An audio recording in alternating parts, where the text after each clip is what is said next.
हुकूमत ने पेट्रोल और डीजल की कीमतों में इजाफे का नोटिफिकेशन जारी कर दिया।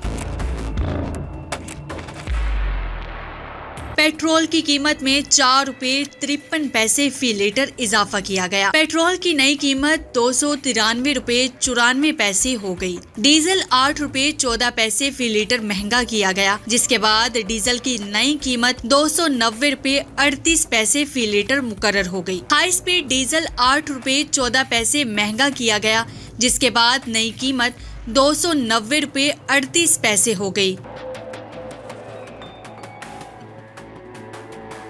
मट्टी के तेल की कीमत में भी 6 रुपए 69 पैसे फी लीटर इजाफा किया गया, जिसके बाद नई कीमत 193 रुपए 8 पैसे मुकर्रर हो गई। पेट्रोलियम मसनूआत की कीमतों में इजाफे का इत्तलाक रात 12 बजे से होगा।